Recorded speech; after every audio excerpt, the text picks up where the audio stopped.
All right, welcome back to the Atlanta Child Murders Revisited. And this is video number 22. It is, what, 30 December. And so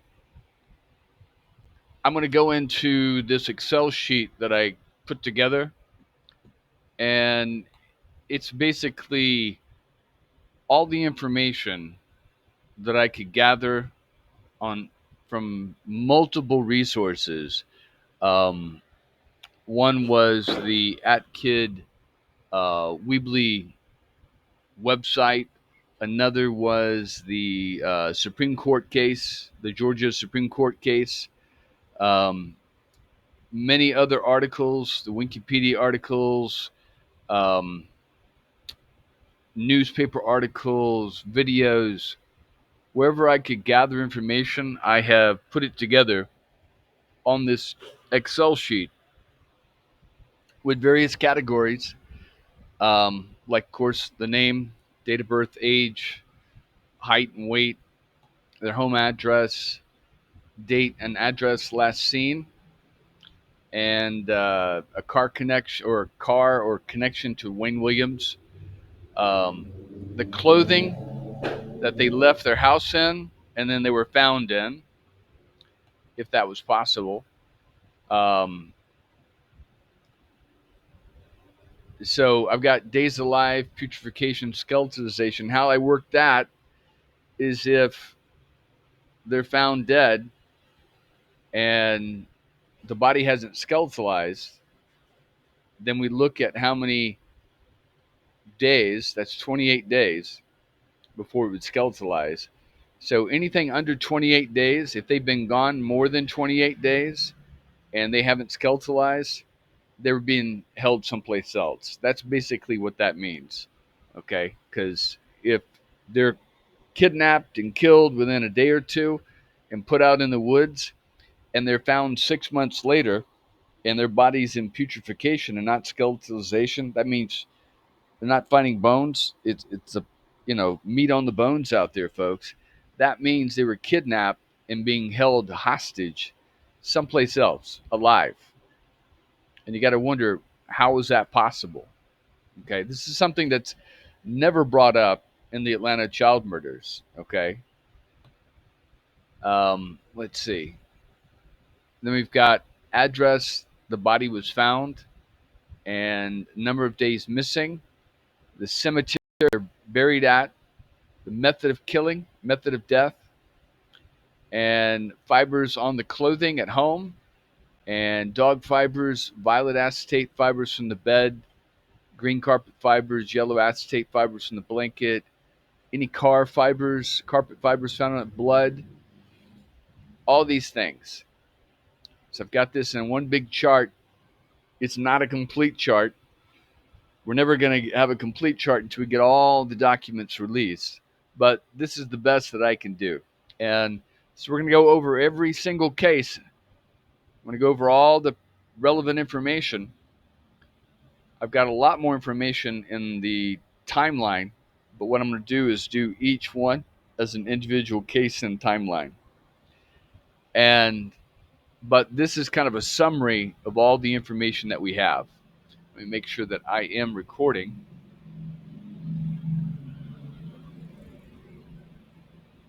Yeah, there we go. All right. And you have to forgive me for not posting photos, but you know, I am a human being, and I do have to sleep at night, okay, and I have to work, and so I hate to say the more sanitized I can make this, the easier it is for me, but it is because I don't want to be an emotional basket case after going over 29 uh, cases of dead children murdered senselessly. And then one thing you're going to see very clearly in all this information is how Wayne Williams was connected to every single child, except for maybe Angel Lanier. But there's a connection to Wayne Williams in every single case. Doesn't mean he strangled them, but somehow he's involved in either picking them up or bringing them to his house, and they're on the bed there. And like I said, you know, he could have picked them up, took them to his house. They could have had a Bible study or played Yahtzee, and then he could have sent them out the door on their way. And some other serial killer come along who's trying to blame it on Wayne and catch them as they're walking down to the MARTA station. Okay, but I think that's highly unlikely. All right, so we'll start off with the first victim, Edward Hope Teddy Smith, born August 19th, 1964. He was 14 years old. He was a Leo, a lion, 5'4", 125 pounds, easily able to be taken by Wayne Williams, even though Wayne Williams was 5'7", pudgy, 170 pounds. Okay, and anybody has any doubt on any of these things, if you got an older brother, try wrestling with your older brother and beating his ass, okay? Especially if he's 10 years older than you, 5 years older than you. If he's bigger than you, he's going to take you. Believe me. My brother is not a serial killer, but he could take me. He's 5 years older than me, about 100 pounds more than me. So you don't have to have extreme fighting skills to do that. And this is why he went after children, because he's not a super, doesn't have a lot of strength in his body. Okay, he's effeminate. That's why he's going after children. All right. His home address was Kimberly Housing Projects, 1371 Kimberly Way, Atlanta, Georgia. I've got a geocode on this. Now, it's my understanding, if I remember the story correctly, although I didn't put it in here, that, what was it, Patrick Rogers once lived in his apartment that he lived in, not at the same time, and that, what was it, Lee Gooch lived in the same apartment complex also at one time before he moved back over to the east there. So they all knew each other. And this is another way that I didn't mention yesterday that Wayne was recruiting. He was putting out these flyers, but he was also, maybe paying or encouraging kids to tell other kids, contact me, or hey, just like in the guy in Houston, he was paying them to bring kids to him. Now, whether they knew he was going to kill them or not, I don't think so. I think he was using, again, the Nova Entertainment, the Gemini group, as a front that, hey, I can get him in the music business. Just bring him to me, okay? And here's the thing. When you go for a job interview and you don't get that job, you don't know who got that job. You don't know if that job was legitimate, okay?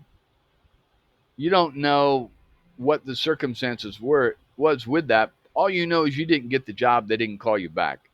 So this is the same circumstance with this. They're recruiting other people, and so you may think that job is really there, but it may be a front, it may be a scam. Just like with Nova Entertainment, there was no group, there was no singing group, there was no record deal, but they were selling the dream. And it's just, oh, well, that's the breaks. You didn't make it, kid. Better luck next time. And, oh, there's another kid. Oh, I heard he made it into the group. But you notice how none of them ever go on tour. They never come back and say, hey, yeah, Wayne got me this great record deal and we're touring, or we got a record, we got an agent, we're touring all over the country, we're getting played on the radio. None of that ever happens. But when you're 11, 12, 13, 14 years old, you don't have the discernment skills to spot a scammer. Okay? Just like all these, 70, 74, 75 million MAGA voters who all voted for Trump, they don't have the discernment skills to know he's a scammer and to know they're being sold a bill of goods that's no good. Okay? And then again, there are people that know he's a scammer, and they know he's a con, and they know he is a rapist, and they know he's a child molester, and they know he's involved with the underworld and with the Russians, but they don't care because they're using him to get to the goals that they want. Anti-immigrant, get rid of the immigrants, um, whatever's on their agenda. He's adopted their agenda and made it his own. Okay, or told him he's made it his own, and they believe him. I mean, you're really going to trust Hillary Clinton or Kamala Harris to get rid of the immigrants? Get rid of the illegals? I mean, come on. So there's scammers out there, and like I was just talking about Bill Clinton and how Bill Clinton was such a good communicator and speaker, and we all knew Bill Clinton. Had some girlfriends on the side, and his little, he's shining you on. But in our liberal ways, we wanted the things that he promised, and we believed that what Bob Dole's going to get you health insurance. Come on, you know. So that's why we voted for Bill Clinton. So we got kind of scammed by the same people. And if you're a good politician, you're good at scamming people. You're good at selling stuff. Like I said, don't ever trust a fucking politician or a lawyer, anybody in a fucking suit, because they're going to lie their ass off. But, in America, we like to be lied to. We like to be scammed. Now, people will bitch and complain about, oh, I got scammed. I got, this guy, the Tinder dating scam and all these other, they ripped me off, and, the Bitcoin scam and all these things. But people want to be told lies.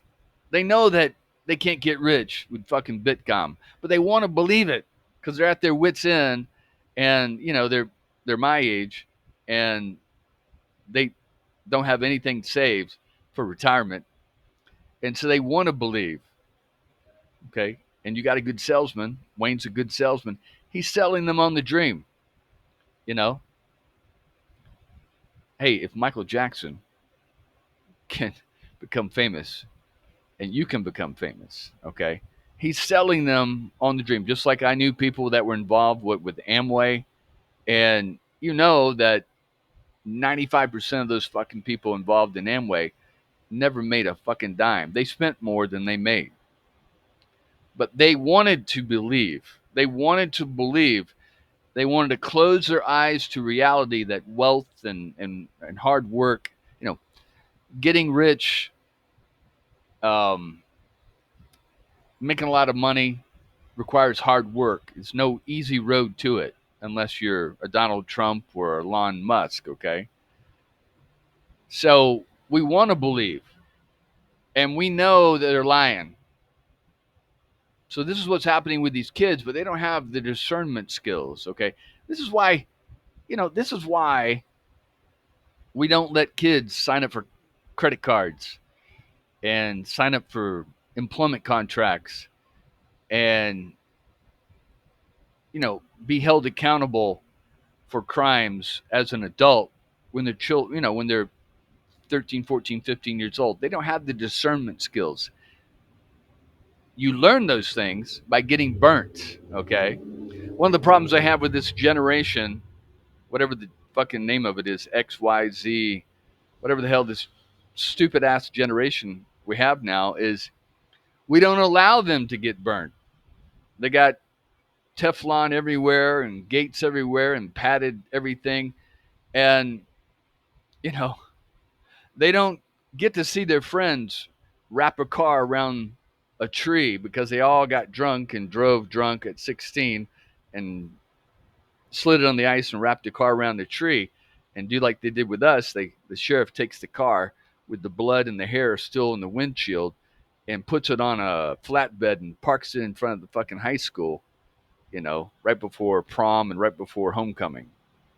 So this generation has no discernment skills. So you have people totally out of their fucking minds, like the guy who killed Rob Reiner, his son Nick, who think they're privileged and they deserve everything, and then when they don't get what they want, they're adult fucking babies.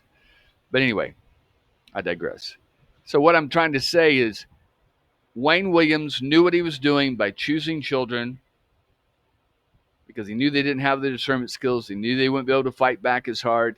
And he also was trying to take the power back from when he was taken advantage of. Okay?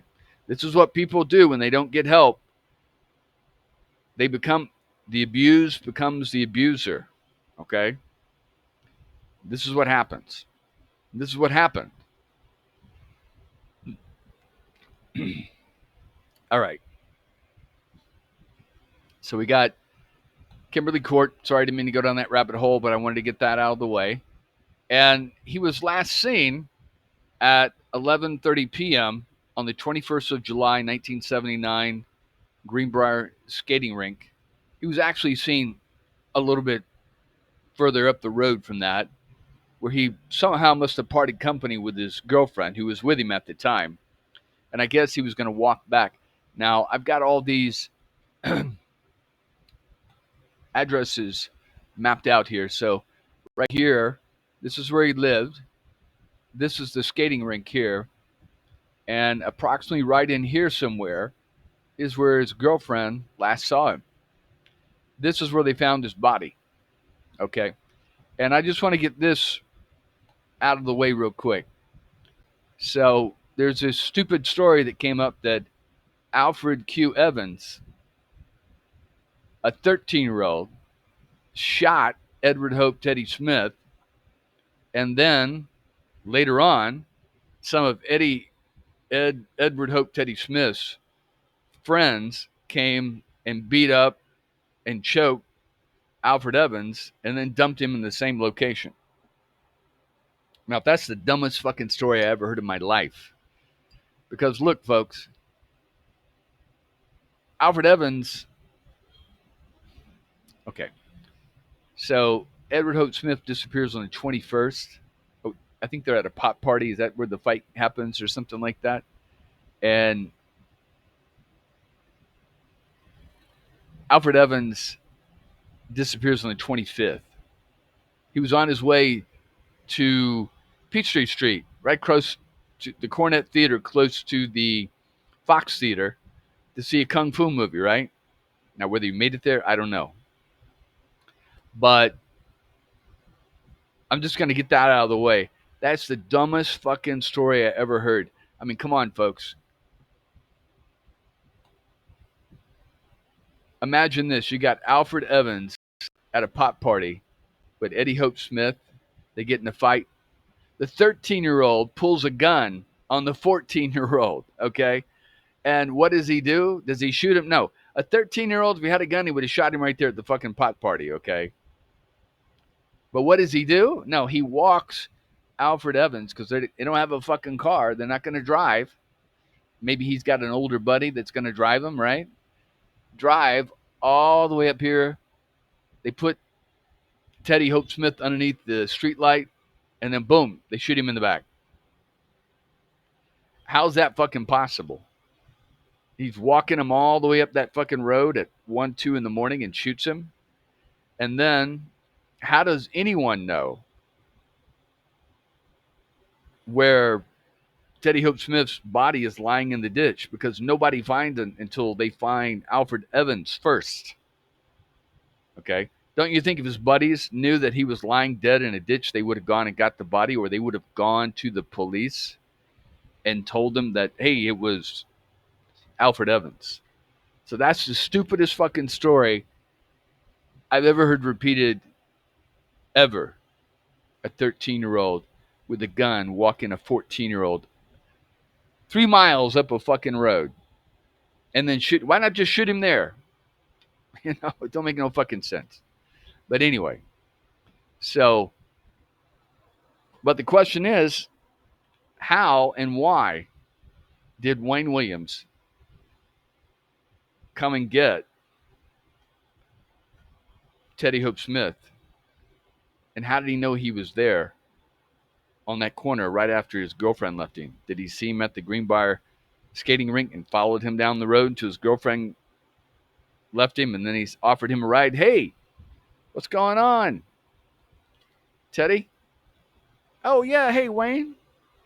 I mean, I'm just throwing out scenarios here. What are you doing out here at fucking midnight? Oh, I just got back from the skating rink with my girlfriend. She just went that way. Well, hey, I'm going up your way to your house. You wanna ride? Oh yeah, sure. And he gets in the car, and then he pulls a gun on him. I heard you've been making some questionable remarks about me and about our little operation that we got going with the pornography, and we can't have that talking like that. Okay, I've been paying you for, you keep that shit secret. Oh, don't worry, Wayne. I ain't gonna do it. You're damn right. You're not gonna do anything. And then he takes him up. Okay, get out of the fucking car. And he executes him. The first murder was a fucking execution, folks, with a gun. Boom. 2 in the morning, right under the street lamp at Nitzke Lake Road. It had to be a fucking execution. Turn around. Wait, I won't tell nobody. I won't tell you. Damn right you won't. Boom. And how anybody could die getting shot in the shoulder with a 22, I don't know. It must have gone straight through the heart. Why not shoot him right facing you, right into the heart or the head? And then he rolled down into the ditch. Wayne went down there and stepped on his throat.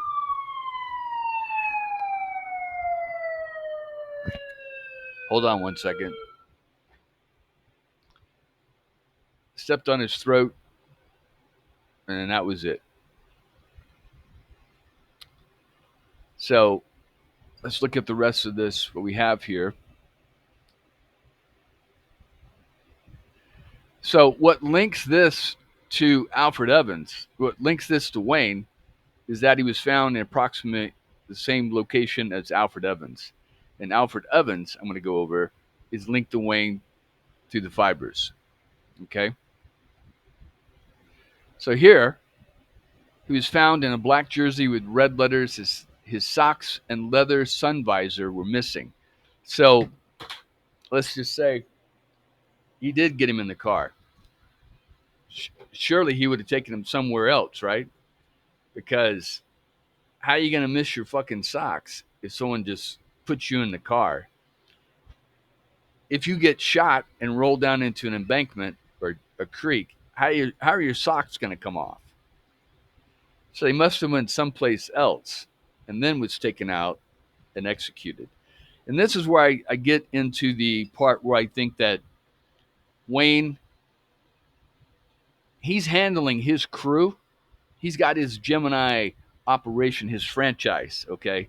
Just like some drug dealer, he's working Southwest Atlanta. He's paying his tribute to the Gambinos. He's getting his drugs from the Gambinos or their distributor. But he knows that they're in charge, okay? It's just like if you have a fucking McDonald's franchise. You're paying your franchise fee to the franchise owner so you can use the McDonald's name. This is what Wayne is doing. He's got he's a producer, okay? And he's got a distributor, which is Jimmy Ginn, thus Michael Thieves, and thus the Gambino crime family. So he's just a little cog in the wheel of this criminal organization. And either he decided or they decided to get rid of Teddy Hope Smith because maybe he was going to tell about their operation. Maybe he said he was going to tell on Wayne. Maybe he mentioned it to somebody. And, and it's pretty obvious that he was taken someplace else because how do you end up with your pants on and and your socks miss and your shoes on, but your socks missing. Doesn't make any damn sense. So, days alive, he wasn't alive. He wasn't alive. He wasn't held any place. Now, he may have been for 4 days, but when they found the body, it was pretty well deteriorated in that creek. So he was killed that night. And 1700 block of Niski Lake Road. Now, you'll hear this other address, like 1800, and it's where some karate lessons were being held. And it's not clear if it's Teddy Smith was taking karate lessons there or if, you know, Alfred Evans was taking karate lessons there. But let's just say it's Teddy Smith. Well, I would focus in first. How did they get that address for the karate house? Okay, how did they get that address? Who mentioned that? Somebody had to told the police where it pops up in public records. Hey, yeah, wait, Niski Lake Road. Well, just down the street, my son he was taking karate lessons at this house. Well, that's prime suspect number one right there, folks. You go and you question those people. Where were you? You have an alibi. Run them through the mill. That's logic right there, folks. But I'll get to that address in a little bit. So his body was found in a ditch near Niski Lake Road, and Alfred Evans was nearby. Wait, yeah, we already did this part. Let's see. Gunshot wound to his upper back. No fibers. They could have been washed off, or he might not have gone back to the house. But I think it was after that's when Wayne decided he was going to start bringing them to his house and taking care of them there. That was too damn loud. Dogs are barking. Lights are coming on down the street. You got to figure, wait a minute, I can't keep doing this. Okay. If they're giving, if my boss, if Jimmy Jen or Michael Thievis or whoever is giving me a list of these kids to get rid of because they're talking, or have decided on a list of kids to get rid of because they're talking,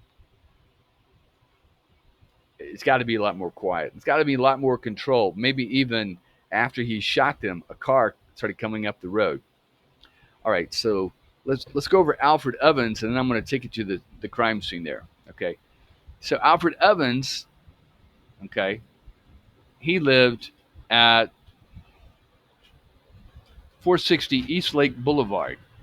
Now, that's pretty damn close to where several other individuals that were victims had been living or bodies found. Okay? So we're going to go over all these, but let me just them real quick. He was going to go to the Cornet Theater. That's literally a block away from the Fox Theater, where I used to go with Michael Thievis, Uncle Mickey, and my mom. And it's right around the corner from the Sansuchi Lounge and right around the corner for some other locations there. So, all right. And I don't remember this address exactly, but I think it's like 1810 Niski Lake Road. All right. So we'll go back here.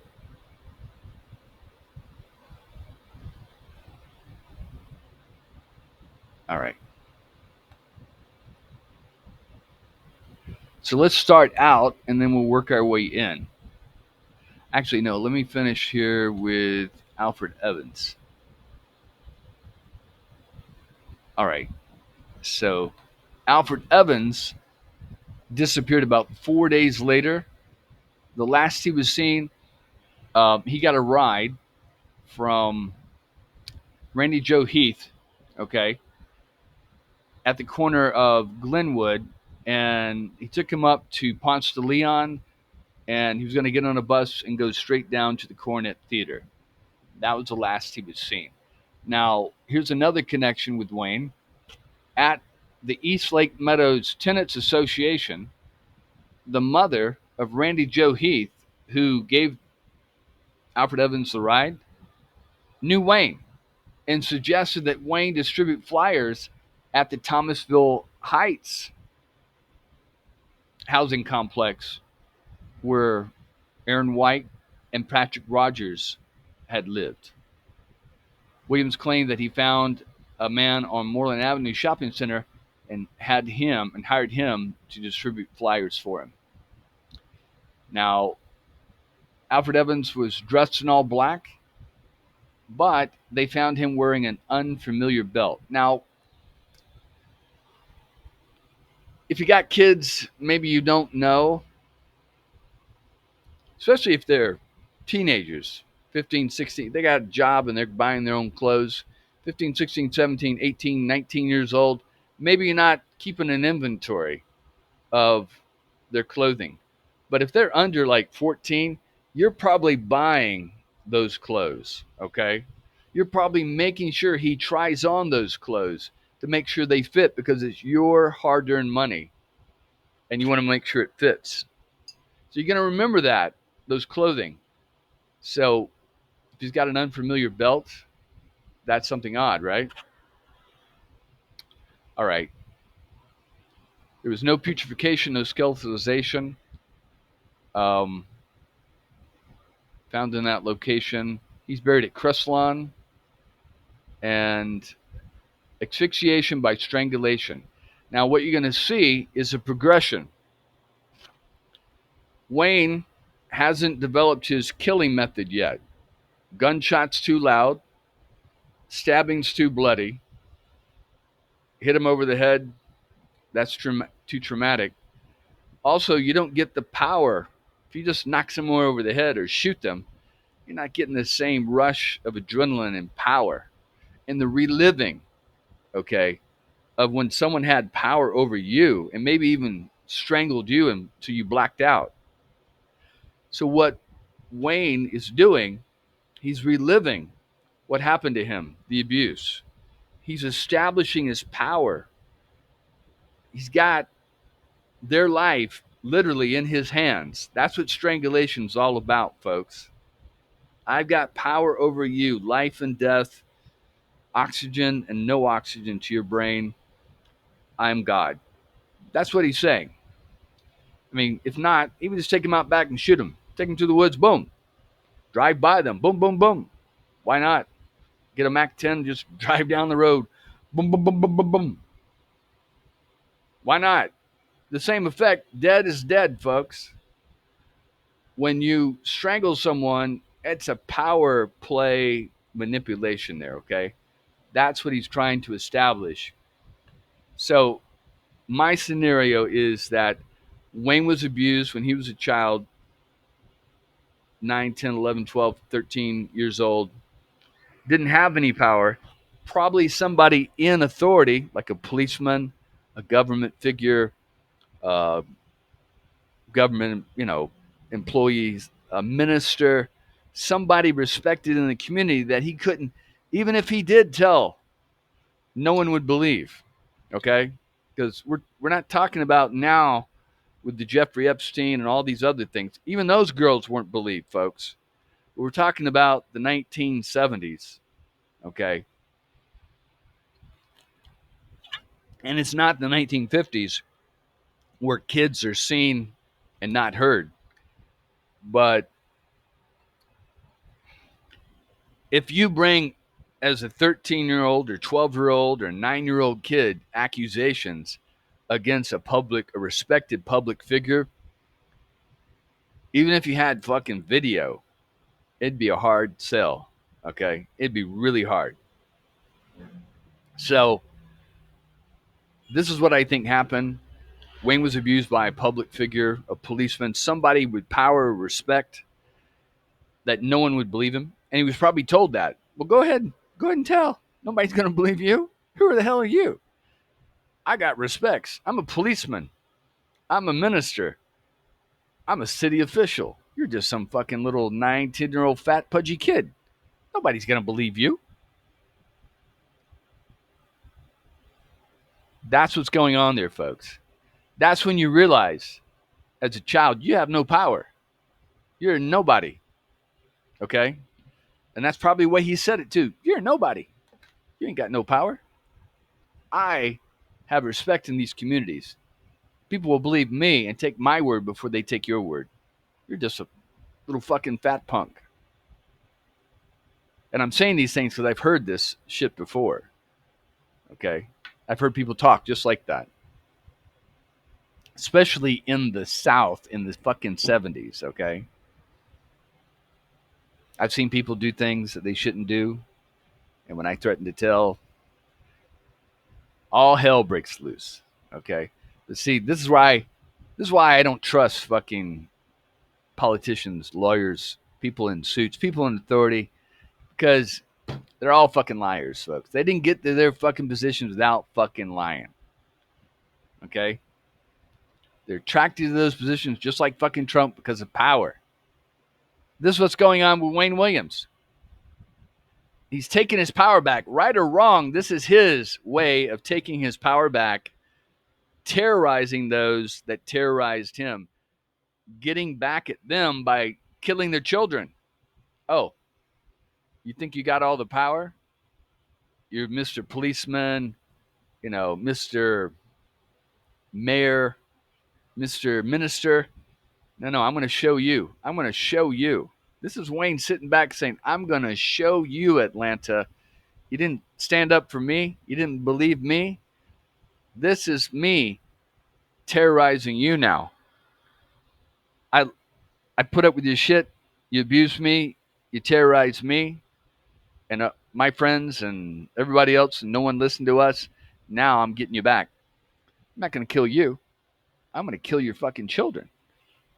That's what he's doing, folks. It makes perfect sense.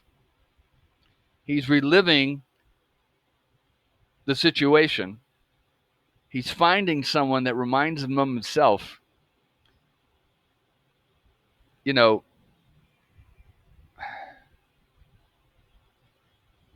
why do you think he's going after these new kids? Why do you think he's going after these, Yusuf Bell was in the honors program, right? How many of these kids were pretty damn smart, okay, in their honors programs and all these things? He's seeking these people out. Not all of them, but he's seeking those out. To let them also know that, hey, it doesn't matter how fucking smart your kid is, I'll get him. He's mine. You can't hide from me. I'm the monster. He's getting off he's getting his jollies off on it, folks.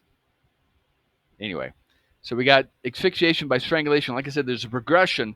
He starts off with strangulation, then he moves to trying to smother them with the pillow. They're resisting, then fighting back. He's having to hit them over the head or stab them when they break or escape. And then he finally settles on the garrote, the ligature strangulation with the rope. Okay? All right. So there's dog hairs. So that tells you right there that somewhere between Glenwood and the Coronet Theater, Wayne Williams came driving down Ponce de Leon or Peachtree and ran across Alfred Evans. And he'd seen him before. Okay? Hey, Alfred, what are you doing, man? Oh, hey, Wayne. Yeah, I'm going to the karate movie at the Coronet Theater. I'm just waiting for the bus.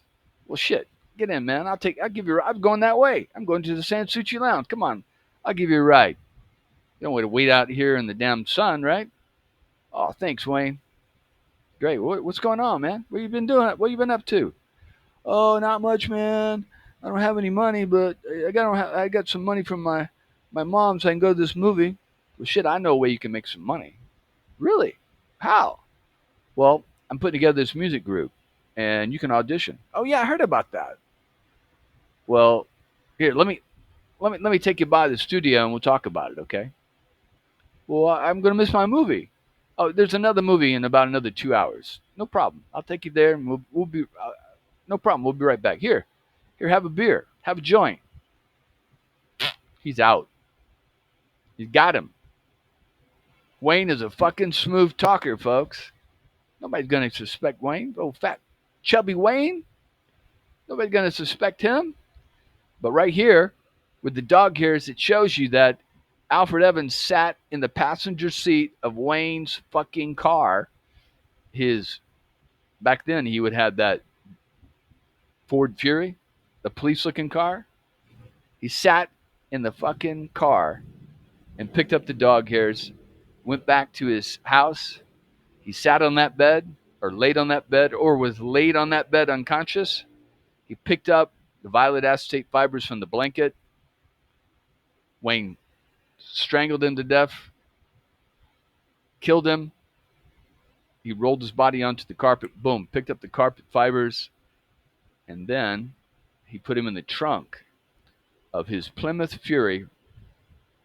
Right there are the carpet fibers that match the exact car he had at that exact time. Not the white fucking station wagon, not the burgundy car of his dad's, not a rental car, but the car he had at that exact same time. Right there, folks. And so what this tells you, all these charts, when you read through all this information that I've found all over the place, it brings you to the inescapable conclusion. There's no other way around it, folks, that Wayne was the main instigator killer of every single one of these kids, except for maybe Angel Lanier. Now, he may have brought him to the house and someone else's hands were strangling the kids or hanging on to the ligature rope and strangling the kids or holding on to the pillow, smothering them, or hitting them over the head with a bar. Maybe Nathaniel Cater, maybe Homer Williams, maybe fucking Jimmy Ginn, but I doubt Jimmy Ginn's going to be involved in that, right? He's too busy running. You know, when you run a big factory, the head manager of the factory doesn't come down and work on the assembly line. Okay? He may point it out and say, hey, you guys over here and you over there, and no, you're doing that wrong, and we're going to need to increase the production. He's not going to be sitting there. What he may be, if they go on strike, maybe, but he's going to be administrating. That's what Jimmy Ginn is doing. Okay? He's administrating. So Wayne is a worker handling a department, a producer. Okay? That's what he's doing. So let's go to these sites. Okay? Let's go over where Alfred Evans was at. Okay? Where he was living. And I'll show you more connections. All right.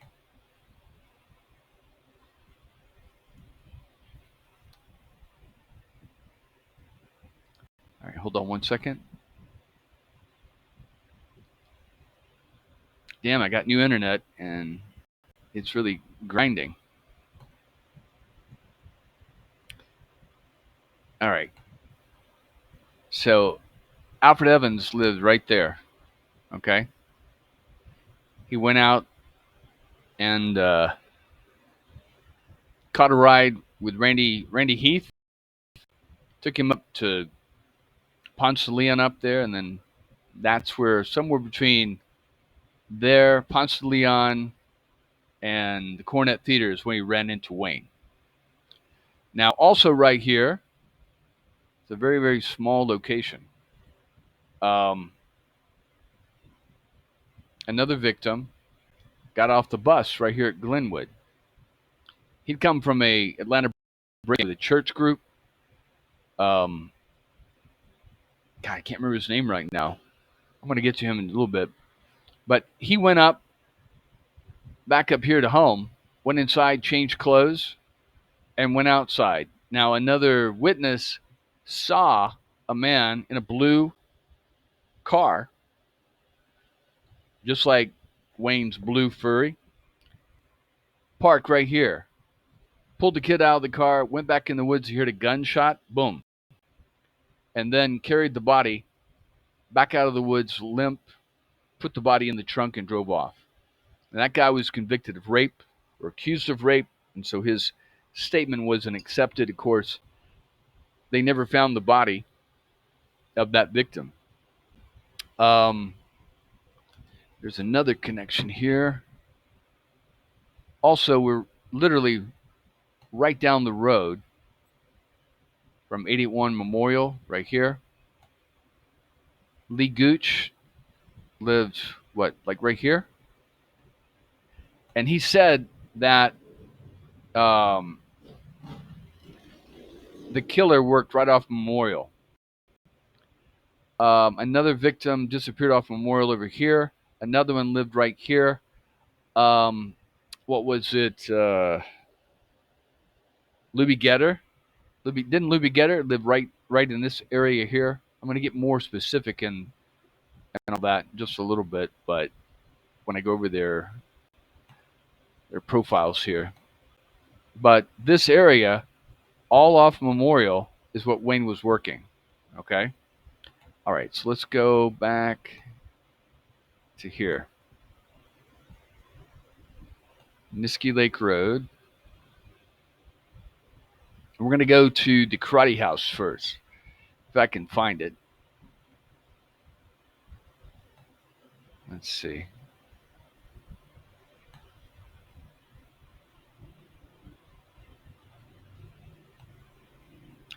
Now, if I remember correctly, God, I've gone over this so many times, it's frightening how much of this information I know. I think the Karate House is right. Is it right there? Yeah. So let's take a look at that. Hold on one second.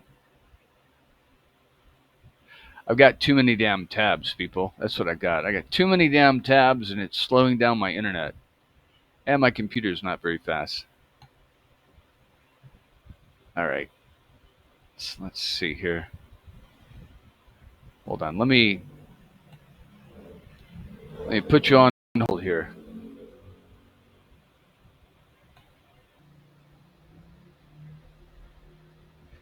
All right. So here it is. I believe it was either that house or there was a house there.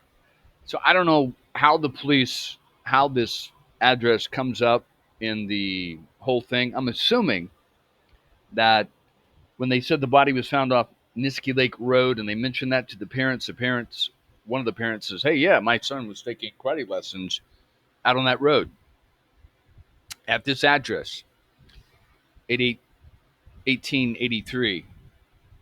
I think it was 1881. But um, my first question is, well, who the hell's living at that address? What's their background? What's their connection to these victims? And then I would start running them down. Put the husband in one room, the wife in another room. Why are the parents saying this address? They're taking karate lessons. Are they taking karate lessons? Did you know the victim? How long did you know the victim? When's the last time you saw the victim? All these kind of questions, just logical shit. Okay. But again, I guess maybe these police officers didn't have the discernment to ask these types of questions, or maybe they did. Maybe they just didn't. Maybe they didn't take it very serious. But folks, if the victim is found 100 blocks up the road, around the corner, and they have been going here to take karate lessons, don't you think this would be a pretty damn good place to start asking a lot of questions? I would think so. Maybe call me crazy, but that's what I would think. But anyway, let's go up to our address here. Yeah. Hold on one second.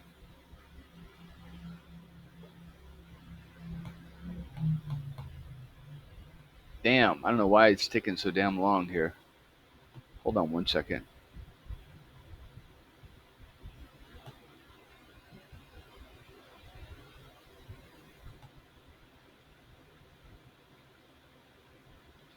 Yeah, is it right here?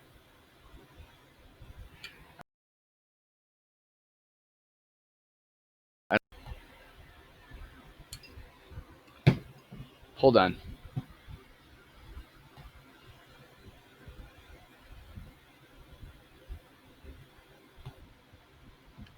All right, so we're going to finish this up. We got about 10 minutes here. So, um, this is Niski Lake Road.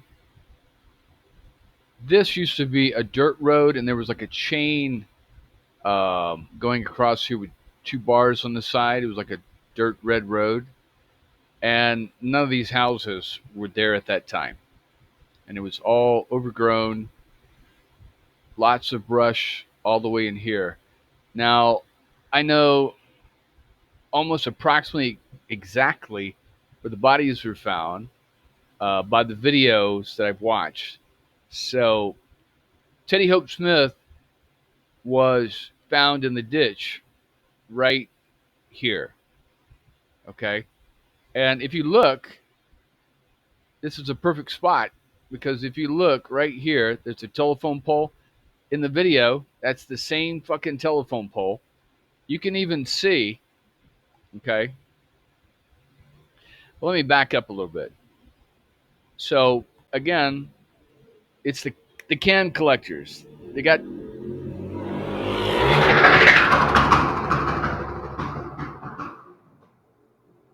God damn. They got people out here with their dogs collecting cans. They go down this road here, and I don't know how, but somehow they went back into the woods. Maybe the dog smelled something, went back there. They went, followed the dog, and then boom. The body was found on this little knoll right here. The cops came out. They found the body because the person called the cops. They found the body and they started smelling deterioration. It started smelling another rotten body. Okay, so he sent a cop to walk this way towards the smell, towards the road, and as he got down to this ditch right here, at the bottom there, that's where they found the body of Teddy Hope Smith. Now, the thing that's really strange about all this is that you would think they said his body was pretty well disintegrated from being in the creek, but they were able to identify him, maybe because of his clothing, but they weren't able to identify Alfred Evans for almost a year. It doesn't make any sense. It seems like this body would be a lot easier to identify. It had only been like 3 or 4 days after he was killed that they found the body, and so it doesn't make much sense. I think they're mixing up their recollections on the stories.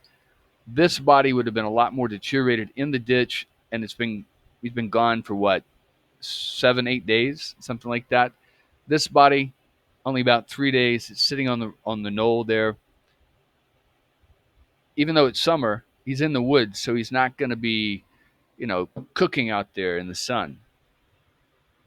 So, but I've rewatched the videos, and you can see them going up and down this ditch. This little bush is still there, but it's a lot smaller. But that's the same telephone pole, and I was able to ID it in the video. You can see because the branches are a lot further back. You can see, you see that night light right there? There's a little blue knob sensor on the top there. And what that does is it detects sunlight. And as long as there's enough sunlight, the street light stays off. But as soon as it gets dark and the sun goes down, the street lights start coming on. They're set to a certain sensitivity of sunlight, and when they don't get that amount of sunlight, the street lights start coming on. Okay, that's why you'll have street lights when it's still sunny that are under trees that aren't getting the same amount of street of sunlight as other ones that aren't under trees, and they'll start coming on first. But when you look in the videos, you'll see that exact telephone pole right there, and they're going up and down into the ditch, out of the ditch, and that is where the body was found. And I think we're almost out of time here. Yeah, we got about 5 more minutes. Um, Again, what I think the scenario is that Wayne got Teddy Hope Smith. For some reason, he decided to kill him. Maybe thought he was going to tell on him about what he's doing with his porn, child porn, whatever it is. He decided to execute him. So he takes him out here on a lonely, dark road. There's no houses around. None of these houses existed. Okay, none of these. It's a lonely, dark, quiet road. Takes him out. They get. You can even see. You see right here the tracks where cars have pulled over, and then they dig these tracks when they pull out. Okay, so you can even see where people have pulled over. Maybe he puts on his hazard lights and he's got the gun pointed at Teddy Hope Smith. Says, "Get out." Marches him down underneath the street light because you want to see your target. So you're going to put him under a street light, right? And then he says, "Hey, you've been talking too much. Da da da da da. I got to get rid of you. I can't have you out there talking about what we're doing." Okay. And he executes him. Boom. Shoots. I mean, maybe Teddy Hope turns. No, Wayne turns to run. Boom. Executes him. He rolls down into the ditch. He goes down into the ditch and finishes him off, maybe with covering his mouth or something like that. Personally, I don't see how someone could die from a 22. It's just a little bit bigger than a pellet gun. I mean, but you get they have these assault rifles that are 22 caliber. If you get 20 of those fucking things in your body, you're probably gonna die. But unless they hit right in the heart, you know, they could go through your shoulder blade, get stuck in your muscle. They could go perforate your lungs. You're not gonna die. You'd be running down the road. Okay, but maybe because he got shot and then the force of the bullet knocked him off balance and he fell down into the ditch, and then Wayne came down and finished him off with, you know, strangling him or whatever. That's how he died. But the other one, Alfred Evans, was strangled to death. And then he brought the body, put the body into the police car. You see the evidence right there, and then brought the body out to the same place. That connects both of them together. Okay. And again, I think the connection is with that karate house right down there. Is it just, I mean, it's just circumstance, it's just the luck of the draw that Wayne just happens to dump the bodies half a mile from a house where one of the victims had been taking karate lessons. I don't know. It's pretty fucking strange, right?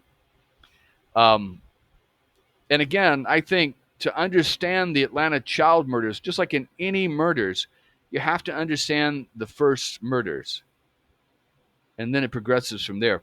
I was just reading about the DC sniper, and for some reason, all of the murders occurred, according to the DAs, because he was going to kill, what, 8 people, 10 people were shot, and then there was like another 7 he had shot in the previous 9 months before. They were all to cover up the killing of his ex-wife, which he never killed his ex-wife, which you think you'd kill her first, and then you would kill similar people to her and make it look like it's some other serial killer, and it draws attention away from you being the killer. But he never kills his ex-wife. But anyway, usually the first victim is the target, and then all the other ones are to cover up that target. But in this case, it had something to do with this pornography ring, or something to do with Wayne trying to cover up something, and then it just progresses from there as more and more find out. You know, um, you read these stories about these drug dealers and these drug gangs, and it starts off, you got a bunch of friends in a drug gang, And then